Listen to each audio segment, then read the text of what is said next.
How's it going, everyone? Welcome back to another video. Peter Kennedy, Kennedy's Garage, Portlaw.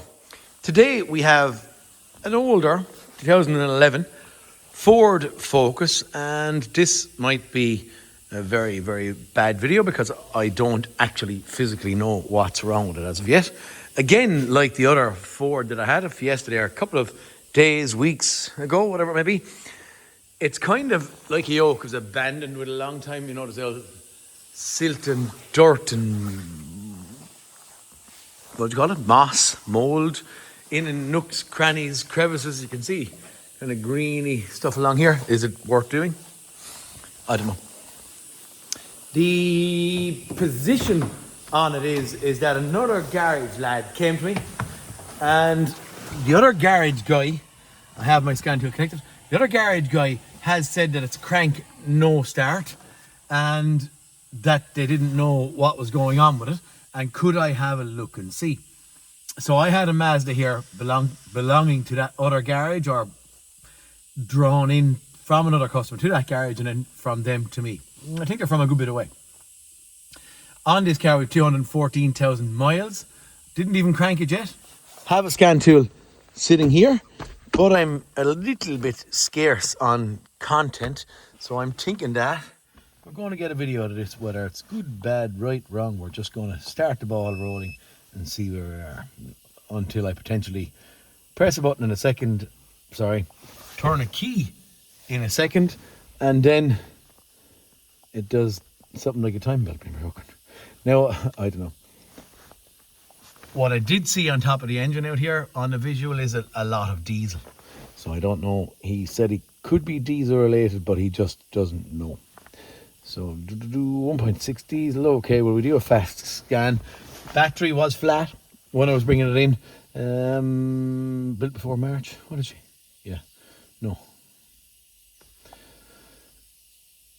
So in theory, I don't know what we're up against as of yet, but I'm going to get in, going to have a look. Will we do a crank while we're waiting for that to happen, just to see what she does? Should be easy. So it should, I'm hoping. Oh, it's gone. Not a huge amount of modules in there. Sometimes it is nice when you have that many, you know. When you see 150 modules in there, it gets kind of complex, complicated. Fuel P0087, fuel system pressure too low. Okay, battery voltage, PATS anti-theft transmitter. It's all to do with, you know, immobilizer and stuff. I'd normally jump on that in Mazdas to do with a battery and the key, but if the battery has gone flat in the car, we're not going to concern ourselves right now. Immobilizer light gone off.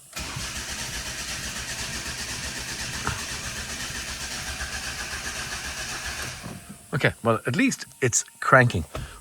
What I'm going to do, I'm going to look at a little bit of live data here, but just in the immediate, I'm going to show you what I saw out underneath the bonnet and have the other guys. Crikey. It just looks very, very wet. Now, whether that was from guys working on it or what, can you see it?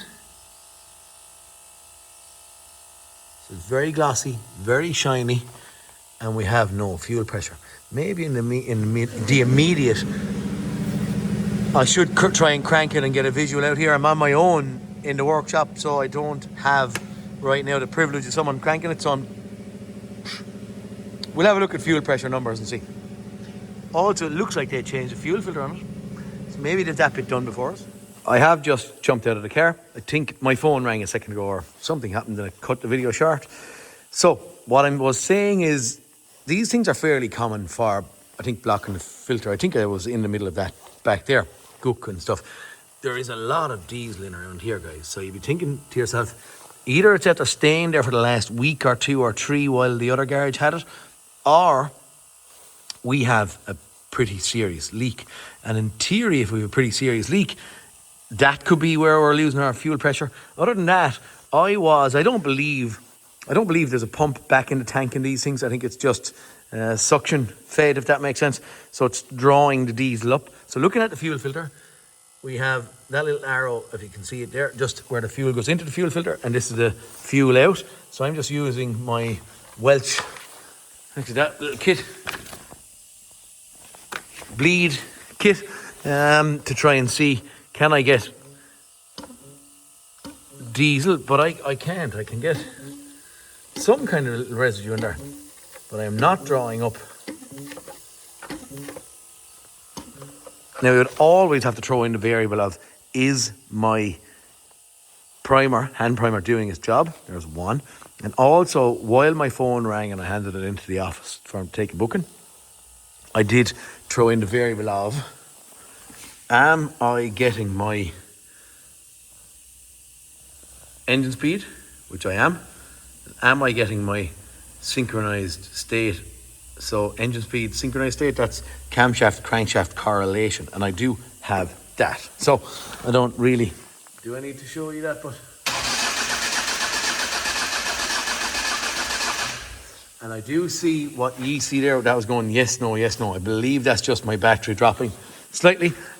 So it's not going to be synchronized and then not. I think it's just when it sees the cam signal coming in intermittently versus my crank kind of a constant waveform. So I don't think I'm concerned about that, but I do have to drill into this. Am I getting diesel up from the tank? Have I something wrong in here? I might go back and start trying to do my same draw test from here and roll from there on. And then we'll have to try and figure out if I'm right, or is it that diesel there. Catch can again, sitting just there. I'm after moving my little hand primer to the opposite side, and now I'm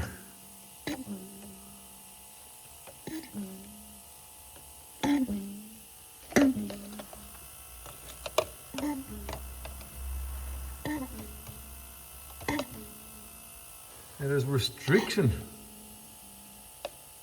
on the hand primer, but yet I'm not drawing anything up here. So what's going on? So I can't draw diesel from here. I'm going to just reverting to here. And I'm just looking, maybe immediate. I'm seeing stuff. Just in a catch can.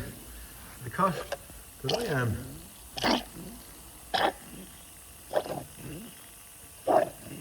I'm drawing fuel up now. In saying that, it is dissipating back. Did you see that? Is that a norm? Which I suppose it is, because in theory the tank is lower down than where we are standing. So in theory it's natural enough for it to get back. Why I'm not getting it at this side, and this is the other side of the fuel filter. So I'm going to go back. Kind of a complex fuel line layout on the back of these. A little bit awkward. Number one, to see. Number two, to understand. So I'm going to go along and I'm going to try and just have a little look and see, can I get fuel through here. Oh dear, Sandy. Look, boys, here is where we are at, okay? So I'm trying to draw fuel out, and we have pipes sitting on, we'd say it like that. Okay, now then, I just said, I wonder, because I was trying to draw fuel in here because we've that arrow. If you can see it, can we see it? There's a little arrow coming in there. And I was trying to draw fuel in here and I couldn't. Now, I'm not saying that's right or wrong, but in theory, I just said I'd try the opposite pipe. So this in theory should be the return. But once this thing will, it will feed out around there. And is there any stretch of the imagination that they actually got these things on the wrong way around? And could there be? Am I wrong? I don't know. But what I can see is, and again I have to try and understand the layout of the pipes back here. In this pipe here, I can now draw diesel. Now, very similar in circumstance to where we were over here. So maybe I'll just pop off that just to see, I was going to say I'm not going to get that one hand. Does that run out of stuff now in a second? Yeah.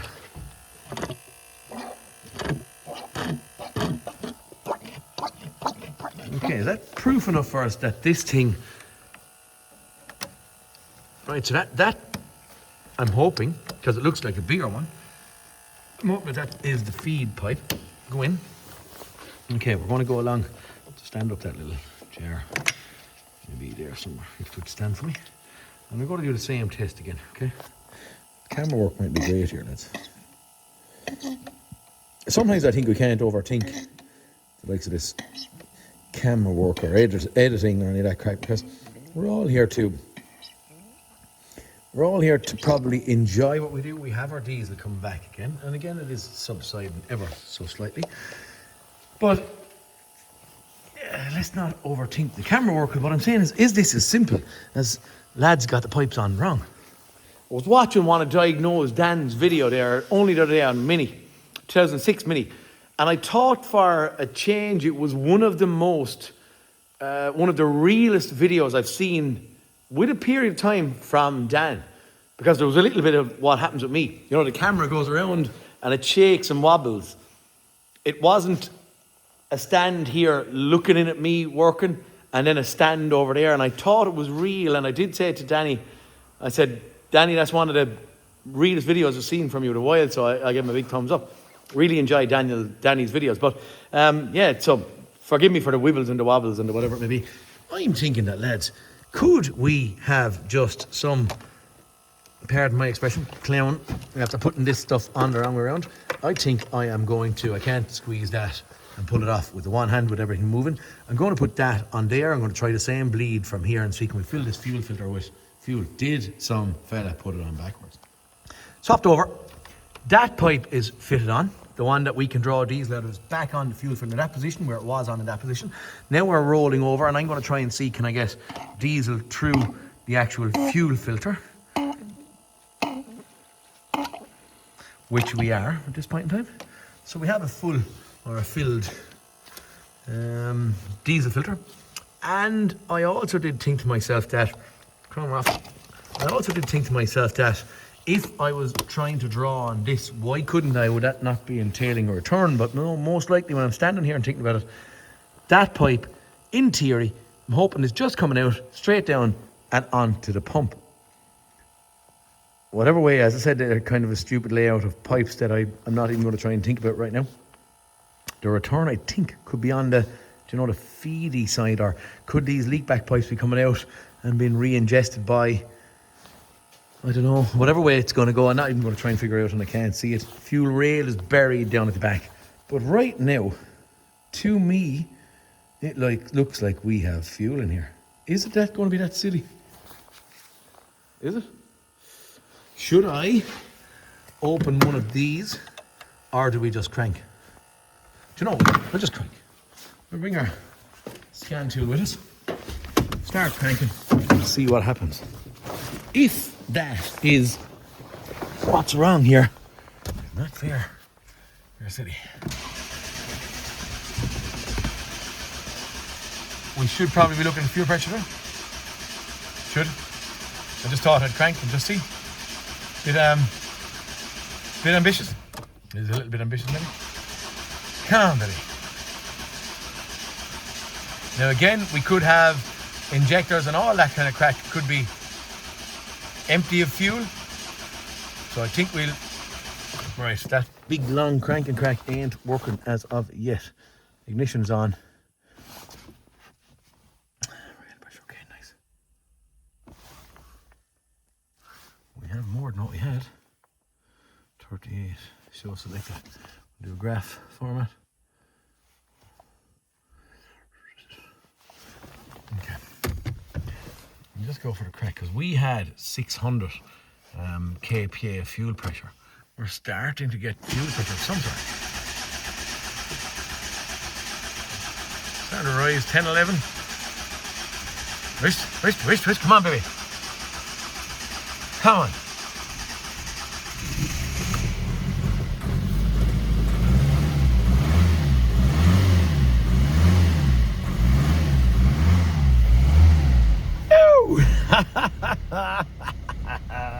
Oh, the joys of the motor industry, lads. As I said, it could be simple or it could be hard.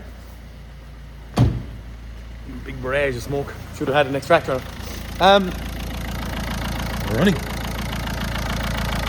She up, she going. We just kept going at that and said it's fixed. Really? How easy is it to get it wrong? How easy is it to get it right and or fix the problem? I'll give it a burn up the road and I'll give you a final thought and maybe wash off some of that crap that was created here by whoever was working on it, but we're going. Happy days. Oh no! Gee, stop! Again on me!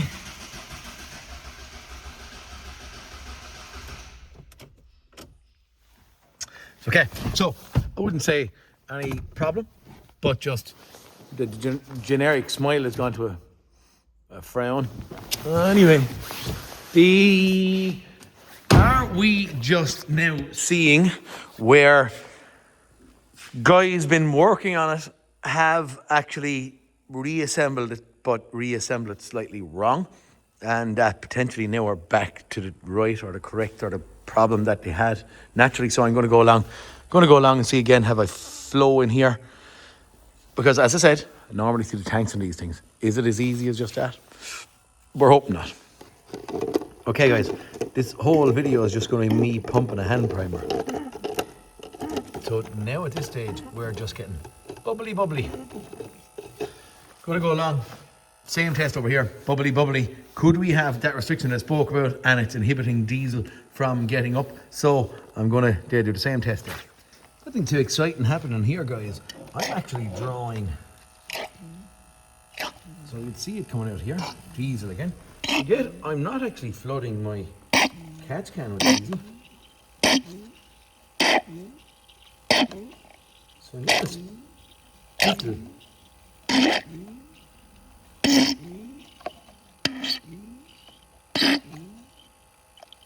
you can see what's happening. So I have actually, back to this crack here, but I think we're going to drop the tank. Nothing but think about this. Tank's going to be down, top's going to be off within 20 minutes or half an hour. A few moments later. Tank isn't actually dropped, but I did pull off the bracket with a bolt, so there's 3 bolts all holding up. Had a bit of a stone guard or heat shield, sorry. I'm sitting around the exhaust system that I took a size 10 or 2 out of, and I just pushed it to one side. Tank hanging down, still on the car, so it's only sitting like that, that I can get into it. But luckily, about a quarter of a tank is all I have in this, and it's just kind of starting to overflow at that angle, but it is off. Sitting over here then, we have, I just put in a little catchy handy thing, we have our diesel gauge, what would you call it, pickup, I don't know. It emptied itself quite easily and quite fast of diesel, but I'm now going to off camera try and get this separated to show you, is there something in here or not, because I didn't do any testing in here. I just couldn't get anything, like a good flow above where we were actually looking for a good flow of diesel. So I'm going to get that separated and just see what's in there. I have popped out the clips, but I haven't taken the bottom end off of this thing as of yet. So I'm going to leave it in our catch can and we'll see will it come up this way or what way would be the way to take this apart. So you're going to see this, if there's anything. Not a huge amount jumping out at me in there, guys. I need to get that pipe out of it, don't I? Or is it caught on there?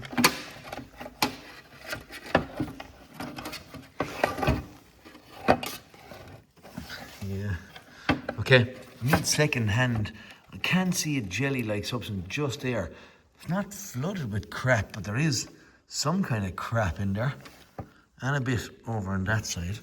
Maybe this, would that be enough to create my problem? Is it unlikely? That is the fuel out, which in theory gets taken or drawn up that pipe. But would that have been enough? Is that enough? Okay, I'm going to try and get this. Now, I can't say if that was enough, but there is a kind of a shape to that. It would be interesting if I could zoom in a bit more. See the kind of shape to it? Like as if that was sitting on the end of that pipe. We have that lump of stuff in there. I'm going to get these gone. The only way I'm going to know if that's causing my problem is to get them gone and this thing reassembled. Pick those out, keep them on a bit of clean paper for the customer, and we'll reassemble another few moments later. Back up, bits of heat shields, we're getting kind of tatty there, washer or two put on it just to try and keep the heat shields intact. little bit of diesel spilt around there, which we'll deal with at a later stage. But our pipes are back on, block connectors connected back on, etc., etc. Time to go up or drop her down. We'll do a bleed again from upstairs and just see can we get this thing running once more. Et voila, guys. Okay, fast little crank. Running at 30 odd thousand, 31, 32,000 kPa. Cranking. Bladed up here. Came in. Cranked over a little bit. Like before, pressure slowly rising, and then maybe after 5-8 seconds of cranking, boom, we're going. I'm assuming that that was enough to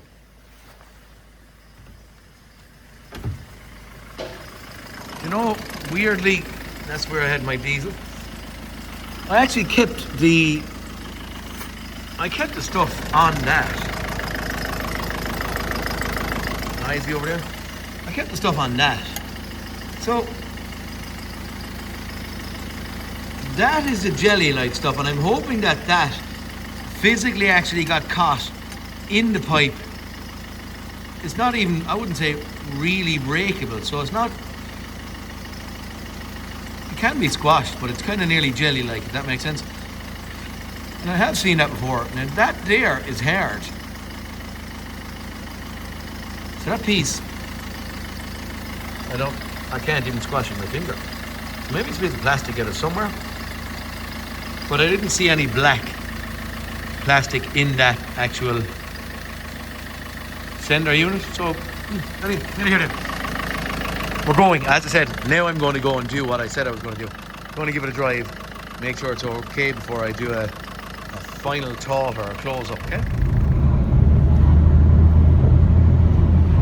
That's just us driving back down the road, heading towards workshop again. And orange symbol is just cold. It's probably 2-3 degrees or so here at this point in time. Not quite freezing, but probably close on it. Where am I at? Driving the finest. Just pulling off my seatbelt. 1 second. Fast code scan when I'm out and going. We have 2 EGR valve faults, and I did see or notice that we had a new EGR valve sitting out there, but on this occasion it's actually 4 degrees. Sorry, actually 4 degrees. On this occasion, I'm going to leave that to the other garage lad. The other garage lad was stumped trying to get it going. It is now going or running. EGR valves and stuff, he can go and potter away with himself. I also hear a bad rattle coming from my steering geometry on the left hand side, so potentially going to bring both of those to his attention.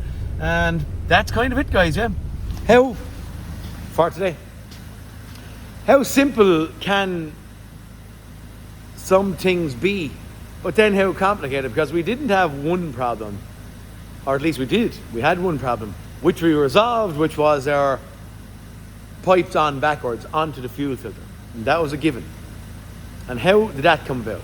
So I'm suggesting that that blockage came as a starting point, so problem number 1. And then the guys went working on it, which in theory got caught and fitted the pipe back on the wrong way around, which was problem number 2. So then we had to reverse analyze it. Start up here, see could we get fuel up, couldn't get fuel, and all of a sudden start to analyze our way back. All very interesting, I think. But anyway, hey ho, this dusty, dirty Ford Focus is going to live another day at this point in time. And yeah, please like and subscribe, guys. If any of my hints and tips are any good to you, whether I'm a good lad at recording or not, I don't know. Whether my content is good or bad, I don't know either. But thanks for watching, anyone that's watching. And if you can subscribe and comment, I'd be delighted. Thank you very much, guys. I really appreciate everything you're doing. And talk to you next cartoon. Peter Kennedy, signing out. See you later, guys.